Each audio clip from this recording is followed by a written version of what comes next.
Hello everyone, welcome to the channel. I am Jasmis and आज हम लोग पढ़ने वाले हैं यूपी टेट 2021 जो पेपर निरस्त हो गया था, लीक हो गया था। आज हम लोग उसके जो सीडीपी का पोर्शन है उसको आज हम लोग कवर करने वाले हैं। तो आई होप आपने लास्ट वीडियो देख लिया होगा। अगर नहीं देखा है तो इस वीडियो के बाद ज़रूर देख लेना। उसमें हमने जो बाद में एग्ज़ाम हुआ था 2022 में 23 जनवरी को, वो हमने डिस्कस किया था। तो चलिए देर न करते हुए हम क्लास को स्टार्ट करते हैं। हमारा सबसे पहला क्वेश्चन है, that is Which of the following is not the main law of learning given by Thorndike? निम्न में से कौन सा थॉर्नडाइक द्वारा दिया गया अधिगम का मुख्य नियम नहीं है? पहला है लॉ ऑफ एक्सरसाइज यानी अभ्यास का नियम, B law of readiness, law of effect या फिर लॉ ऑफ एटीट्यूड। तो हमें इसमें से निगेटिव बताना है। तो ये है लॉ ऑफ एटीट्यूड। थॉर्नडाइक ने मुख्यतः दो नियम दिए हैं, एक है उनके मुख्य नियम और एक है गौड़ नियम। तो जो मुख्य नियम है वो तीन प्रकार के हैं। उनमें उन्होंने दिया तत्परता का नियम, प्रभाव का नियम और एक्सरसाइज यानी अभ्यास का नियम। और जो गौड़ नियम है वो 5 है। तो चलिए नेक्स्ट क्वेश्चन पे चलते हैं, that is Kohler and Koffka believe learning to be function of, यानी कोहलर तथा कोफा के अनुसार सीखना होता है इमिटेशन, ट्रायल द्वारा, इंसाइट द्वारा या फिर इंसाइट यानी सोच द्वारा या फिर एक्सरसाइज यानी अभ्यास द्वारा। तो इमिटेशन के बारे में कौन बात करता है? इमिटेशन एंड री इन्फोर्समेंट के बारे में बात करते हैं स्किनर। वहीं अगर ट्रायल या एक्सरसाइज, तो ये अभी हमने ऊपर डिस्कस किया, इसके बारे में बात करते हैं थॉर्नडाइक।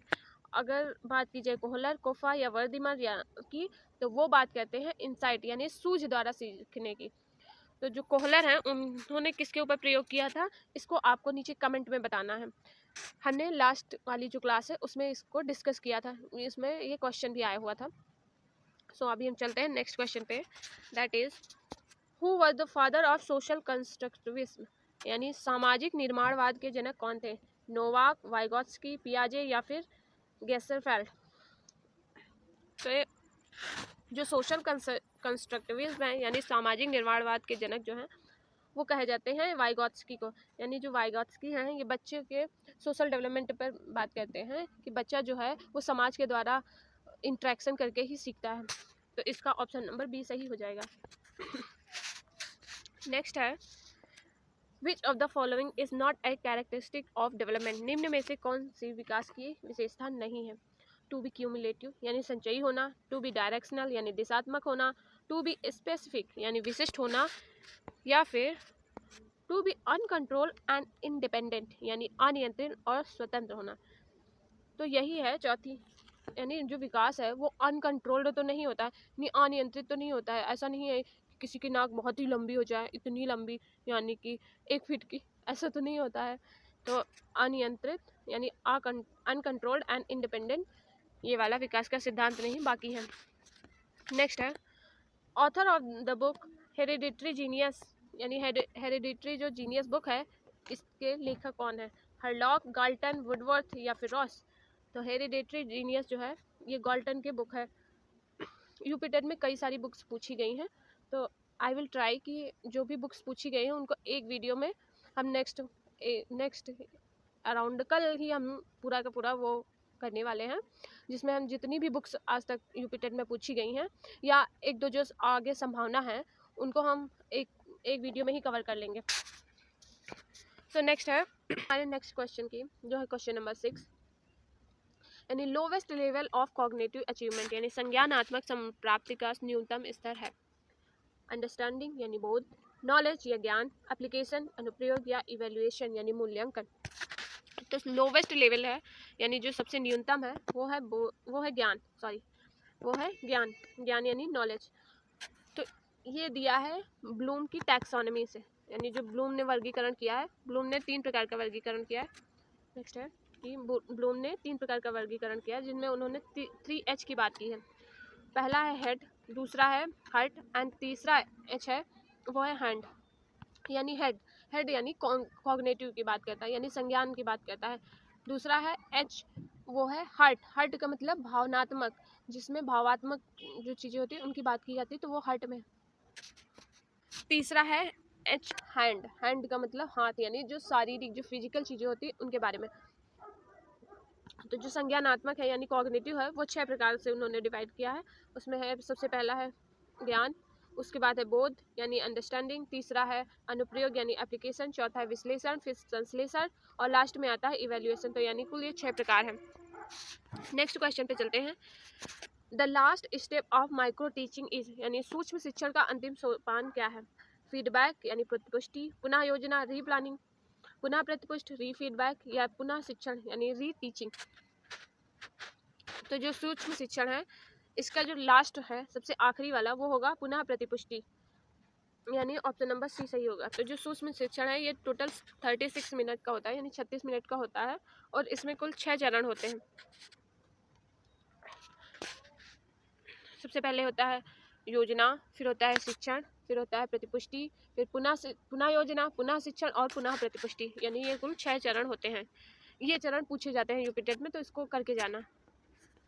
नेक्स्ट है according to Guilford diverse thinking requires, यानी गिलफोर्ड के अनुसार अपसारी चिंतन में आवश्यक है कैटेगराइजेशन यानी श्रेणीकरण, फ्लुएंसी ऑफ आइडियाज यानी विचार प्रवाह, अरिथमेटिक रीजनिंग या फिर वन सॉल्यूशन।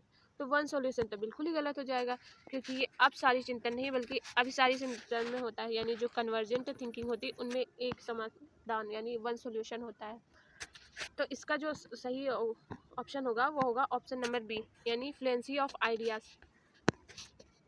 सो नेक्स्ट क्वेश्चन है who is the propounder of brainstorming method, यानी मानसिक उद्वेलन विधि के प्रतिपादक हैं जॉन डीवी, ऑसबॉर्न, हरलॉक या फिर ऑशुबेल। तो ब्रेन स्टॉर्मिंग मेथड जो है उसके प्रतिपादक हैं ऑसबॉर्न।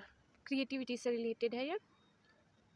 अप्लाइड इमेजिनेशन करके इनकी एक बुक भी है जिसमें उन्होंने इसका प्रतिपादन किया था। सो नेक्स्ट क्वेश्चन पे चलते हैं। नेक्स्ट है who is associated with who is associated with thematic apperception test, यानी who is associated with thematic apperception test, यानी TET जो परीक्षण है यानी प्रासंगिक अंतर्बोध परीक्षण जो है ये किससे संबंधित है? CD मॉर्गन, HA मरे या बोथ ऑफ देम या JL मोरेनो। तो जो TET परीक्षण है ये इन दोनों ने ही दिया था, ये दिया था 1935 में। 1935 में मॉर्गन एवं मुरे ने दिया था। इसमें कुल 31 कार्ड होते हैं, इसमें कुल 31 कार्ड होते हैं जिनमें से 10 में मेल होते हैं, मेल की फोटोज, 10 में फीमेल, 10 में बोथ और एक जो है वो खाली होता है। इसको जो प्रासंगिक अंतर्बोध परीक्षण है इसको कथानक अंतर्बोध परीक्षण के नाम से भी जाना जाता है, 1-2 एग्जाम में आया भी है। सो ये जो एक्स्ट्रा इन्फॉर्मेशन है इनको लिख लेना। नेक्स्ट क्वेश्चन पे चलते हैं। That is first stage of creative thinking is known as, सृजनात्मक चिंतन की प्रथम अवस्था कहलाती है प्रिपरेशन, इंक्यूबेशन, एलिमिनेशन यानी प्रबोधन या रिवीजन। तो जो पहली अवस्था होती है उसको हम कहते हैं आयोजन यानी प्रिपरेशन। नेक्स्ट क्वेश्चन है question number 12। Stimulus response theory was propounded bye, यानी जो उद्दीपक अनुक्रिया सिद्धांत का प्रतिपादन किया था थॉर्नडाइक ने, गेस्टाल्ट ने, बोथ ऑफ द एबव या नन ऑफ द एबव। तो जो SR थ्योरी है ये दी थी थॉर्नडाइक ने। इसको प्रयास एवं त्रुटि का सिद्धांत भी कहा जाता है या प्रयत्न एवं भूल, ट्रायल एंड एरर थ्योरी, ये सब इसी के नाम है। तो ये दिया था थॉर्नडाइक ने। नेक्स्ट है विच फैक्टर अफेक्ट लर्निंग, कौन से कारक अधिगम को प्रभावित करते हैं? Personal factor, environmental factor, social factor या ऑल ऑफ द एबव। तो जो सब अधिगम को प्रभावित करते हैं वो सारे ही हैं। पर्सनल फैक्टर भी प्रभावित करते हैं, इन्वायरमेंटल, सोशल, तो ये सभी जो है एक बच्चे के अधिगम को प्रभावित करते हैं। तो इसका जो राइट ऑप्शन होगा वो होगा ऑप्शन नंबर डी यानी उपयुक्त में सभी। नेक्स्ट है who gave the concept of multiple intelligence, यानी बहुबुद्धि का सिद्धांत किसने दिया? पियाजे, ब्रूनर, गार्डनर या वाइगोस्की। बहुबुद्धि का सिद्धांत किसने दिया? गार्डनर ने, ये गार्डनर की थ्योरी है। नेक्स्ट है स्पीयरमैन हैज़ गिवन, स्पीयरमैन ने क्या दिया है? 2 फैक्टर थ्योरी ऑफ इंटेलिजेंट या group factor theory of intelligent, multi factor theory of intelligent या process oriented theory of intelligent, यानी बुद्धि का प्रक्रिया उन्मुखी विकार। तो ये हमने कल जो पेपर करवाया था उसमें मेरा लास्ट क्वेश्चन भी यही था। तो ये हो जाएगा द्विखंड या द्विकारक सिद्धांत, इन्होंने त्रिकारक सिद्धांत भी दिया हुआ है, तो इसका ऑप्शन नंबर ए सही हो जाएगा। ये क्वेश्चन 23 जनवरी जो 2022 को है उसमें सेम क्वेश्चन को रिपीट किया गया था। तो नेक्स्ट क्वेश्चन पे चलते हैं। Project method is associated with, यानी प्रोजेक्ट विद किससे संबंधित है? किलपैट्रिक, रूसो, मॉन्टेसरी या फ्रोबेल? तो जो प्रोजेक्ट विधि है ये किलपैट्रिक से संबंधित है। जो किलपैट्रिक है इनके गुरु का नाम है जॉन डीवी। जॉन डीवी ने क्या दिया? शिक्षा का त्रिमुखी जो सिद्धांत है, जिसमें उन्होंने बात की है टीचर की, स्टूडेंट की और टीचिंग मटेरियल, यानी तीन की जो शिक्षा है वो त्रिध्रुवीय है। तो इसका ऑप्शन नंबर ए सही हो जाएगा, विच इज किलपैट्रिक। नेक्स्ट है, in the lesson plan what is related to students previous knowledge? पाठ योजना में छात्र के पूर्व ज्ञान से संबंधित है ऑब्जेक्टिव राइटिंग, इंट्रोडक्टरी क्वेश्चन यानी प्रस्तावना प्रश्न, या इवेल्युएशन क्वेश्चन यानी मूल्यांकन प्रश्न, या स्टेटमेंट ऑफ एम यानी उद्देश्य कथन। तो जो पूर्व ज्ञान से संबंधित है वो है इंट्रोडक्टरी क्वेश्चंस, यानी जब आप क्लास में जाते हो तो सबसे पहले बच्चों का पूर्व ज्ञान के लिए आप उनसे क्वेश्चंस पूछते हो, 4-5 क्वेश्चन, कि आपको बच्चों का जो पूर्व ज्ञान है वो पता चले, उसके बाद ही आप शिक्षण को स्टार्ट करते हो। तो सबसे पहला तो इसका जो सही ऑप्शन होगा वो है option number B. Next question पे चलते हैं। चूज द रॉन्ग स्टेटमेंट, यानी गलत वाक्य को चुने। Student learn best in natural environment, छात्र सबसे अच्छा स्वाभाविक वातावरण में सीखते हैं। बिल्कुल सही। जब जो स्टूडेंट हैं वो बिल्कुल फ्री होंगे, यानी उनका माइंड से फ्री कर दिया जाएगा, उनको उनको कंट्रोल्ड मैनर में नहीं रखा जाएगा, तो बहुत अच्छा सीखेंगे। तो ये ऑप्शन बिल्कुल सही है। नेक्स्ट है, student learn best by doing, बच्चे जब कुछ करके सीखते हैं तो वो अपने यानी फिजिकल, कॉग्निटिव, इमोशन, सोशल हर एक चीज़ को यूज करके सीखते हैं, जो वो करके सीख रहे होते हैं। तो ये भी सही है। नेक्स्ट है, student learn best by playway condition, यानी जब वो खेल रहे होते हैं खेल खेल में, तो खेल खेल में बहुत सारी चीज़ें सीखते हैं। वो इमोशंस को सीखते हैं, वो सोसाइटी में कैसे रहना है, बच्चों के साथ कैसे बात करनी है, कैसे बिहेवियर रखना है, वो सारी चीज़ें सीखते हैं। तो ये भी सही है। नेक्स्ट है, student learn best in controlled environment, नहीं भाई, कंट्रोल्ड इन्वायरमेंट में बच्चे अच्छे से नहीं सीख पाते हैं। तो इसका ऑप्शन नंबर डी जो है वही सही हो जाएगा, क्योंकि ऊपर गलत ही पूछा गया था। सो नेक्स्ट क्वेश्चन पे चलते हैं। Which amendment of the constitution emphasized on right to education, यानी संविधान के किस संशोधन से शिक्षा के अधिकार पर बल दिया गया है? 52, 86, 68 या 22? तो ये है 86, जो 86वां संविधान संशोधन है उसके द्वारा जो है किया गया है संविधान। इसमें आर्टिकल जो है आर्टिकल 21A ये जोड़ा गया था, जो बेसिकली 6 से लेकर के 14 वर्ष के बच्चों के जो शिक्षा का अधिकार है उससे रिलेटेड है। नेक्स्ट है, फंक्शंस ऑफ टीचिंग इंक्लूड, यानी शिक्षण के कार्यों में सम्मिलित है इवेल्युएशन फंक्शंस यानी मूल्यांकन कार्य, उपचारात्मक यानी रिमेडियल फंक्शन, निदानात्मक यानी डायग्नोस्टिक फंक्शंस, या ऑल ऑफ द अबव। तो सभी के सभी शामिल हैं। जब शिक्षण यानी जब हम बच्चों को पढ़ा रहे होते हैं तो उनका इवेल्युएशन भी होगा, उनका उपचार भी किया जाएगा, उनके डायग्नोस यानी उनकी जो उनकी प्रॉब्लम्स हैं उन पर उनका निदान भी किया जाएगा। तो ये सभी के सभी हैं। नेक्स्ट है,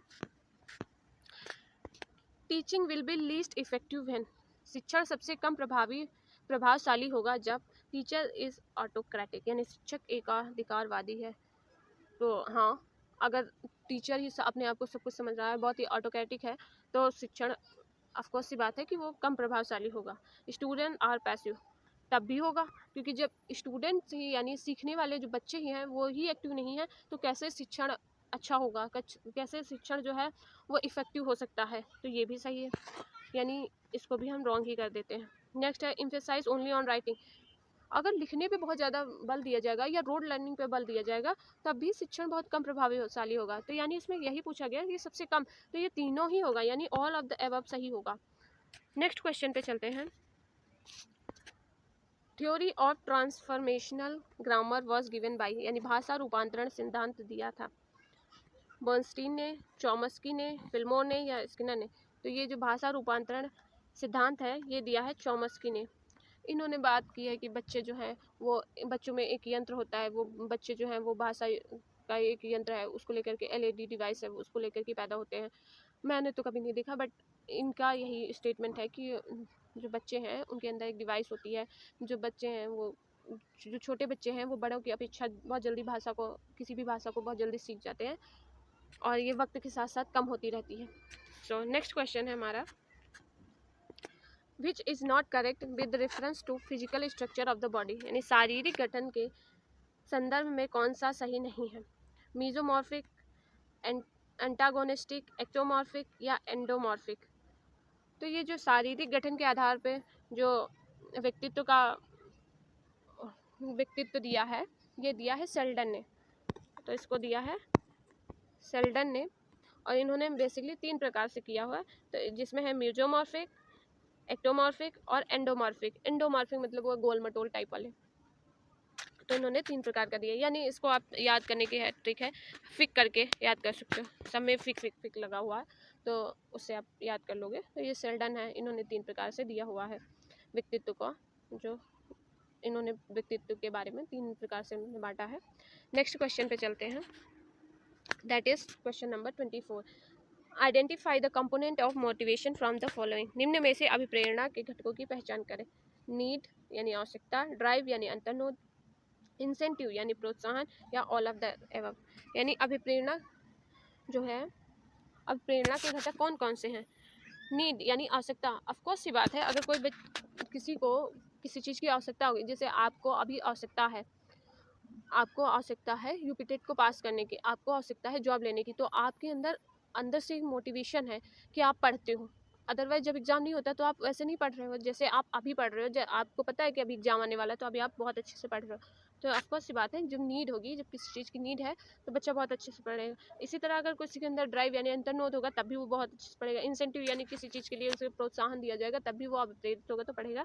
तो इसका ऑप्शन नंबर डी जो है, ऑल ऑफ द एबव, यही सही होगा। नेक्स्ट क्वेश्चन पे चलते हैं, that is psycho analytical theory was propounded by, मनोविश्लेषणात्मक सिद्धांत के प्रतिपादक थे सिगमंड फ्रॉयड, आल्पोर्ट, गिलफोर्ड या बोथ बी एंड सी। तो जो मनोविश्लेषणात्मक सिद्धांत है ये दिया है सिगमंड फ्रॉयड ने। ये क्वेश्चन मोस्ट रिपीटेड क्वेश्चंस में से आता है, मोस्ट रिपीटेड में, ये बहुत बार रिपीट हो चुका है अब तक क्वेश्चन। ये सिगमंड फ्रॉयड का है मनोविश्लेषणात्मक सिद्धांत। नेक्स्ट है, Which of the following is not associated with learning theory propounded by Skinner? निम्न में से स्किनर द्वारा प्रतिपादित अधिगम के सिद्धांत से संबंधित नहीं है। ए है प्रोग्राम्ड इंस्ट्रक्शन मटेरियल यानी अभिक्रमित अनुदेशन सामग्री, पर्सनलाइज्ड इंस्ट्रक्शन यानी व्यक्तिगत निर्धारित अनुदेशन, या लर्निंग थ्रू एरर्स यानी त्रुटियों के माध्यम से सीखना, बिहेवियर मॉडिफिकेशन टेक्निक्स व्यवहार रूपांतरण तकनीकी। तो जो संबंधित नहीं है वो है लर्निंग थ्रू एरर्स यानी त्रुटियों के माध्यम से सीखना। हमने ऊपर ही डिस्कस किया कि ये जो है ये थॉर्नडाइक की थ्योरी है, ये स्किनर की थ्योरी नहीं है, ये थॉर्नडाइक की थ्योरी है जिसको SR थ्योरी भी कहते हैं। सो नेक्स्ट क्वेश्चन है हमारा, Which of the following is more useful for the student of different abilities and interest? विभिन्न योग्यताओं एवं रुचियों वाले विद्यार्थियों हेतु कौन सा मूल्यांकन अधिक उपयोगी होगा? पहला है इंटरनल एवेल्युएशन यानी आंतरिक मूल्यांकन, दूसरा है एक्सटर्नल इवेल्युएशन यानी बाह्य मूल्यांकन, तीसरा है प्रैक्टिकल इवेल्युएशन यानी प्रायोगिक मूल्यांकन, या कॉन्टिन्यूअस एंड कम्प्रिहेंसिव इवेल्युएशन यानी सतत एवं व्यापक मूल्यांकन। तो जो विभिन्न योग्यताओं और रुचियों वाले हैं बच्चे हैं उनके लिए है कॉन्टिन्यूअस एंड कम्प्रिहेंसिव इवेल्युएशन। सबसे अच्छा इवेल्युएशन यही है। अगर जो न्यू NEP जो 2020 आई है उसमें भी देखोगे तो इसके ऊपर सबसे ज़्यादा बल दिया गया है कि जो बच्चों का मूल्यांकन है वो कॉन्टिन्यूअस एंड कम्प्रिहेंसिव यानी CCE होना चाहिए। ऐसा नहीं है कि उनको ईयर के बाद ही होना चाहिए जैसे समेटिव वाला होता है, ऐसा नहीं होना चाहिए, बल्कि उनका कॉन्टिन्यूअस होना चाहिए और कॉम्प्रिहेंसिव वे में उनका मूल्यांकन होना चाहिए। तो इसका ऑप्शन नंबर डी सही होगा। नेक्स्ट क्वेश्चन पे चलते हैं, that is 28। Which of the following is not related to the cognitive domain of Bloom's taxonomy of instructional objective? निम्न में से कौन अनुदेशनात्मक उद्देश्यों के वर्गीकरण के संज्ञानात्मक पक्ष से संबंधित नहीं है? ये क्वेश्चन अभी ऊपर ही पड़ा था और यहाँ पे फिर से आ गया, यानी एक भाई कितना क्वेश्चंस रिपीट होते हैं। PYQs बहुत इंपॉर्टेंट है, अगर आप अभी आपने नहीं किया है तो इस चैनल से जुड़ जाइए। यहाँ पे सारे PYQs कराए जाएंगे, चाहे वो पेपर 1 के हों या पेपर 2 के हों, सारे CDP के PYQs और बहुत सारा मटेरियल यहाँ पे मिलने वाला है।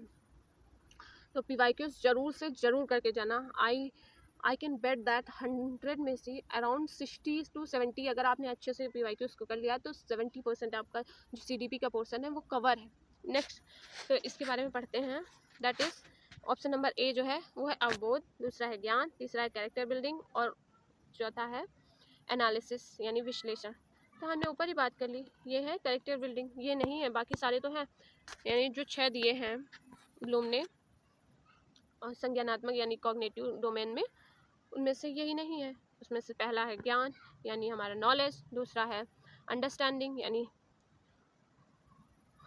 बोध, तीसरा है एप्लीकेशन यानी अनुप्रयोग, फिर विश्लेषण यानी एनालिसिस, फिर पांचवा है हमारा सिंथेसिस एंड 6 है मूल्यांकन यानी इवेल्युएशन। तो क्वेश्चन नंबर 28 से हम लोग जा रहे हैं 29 पे। नेक्स्ट है कि विच of the following is not the level of teaching, निम्न में से कौन सा शिक्षण का स्तर नहीं है? Memory level, motivational level, understanding level या रिफ्लेक्टिव प्रत्यावर्ती स्तर।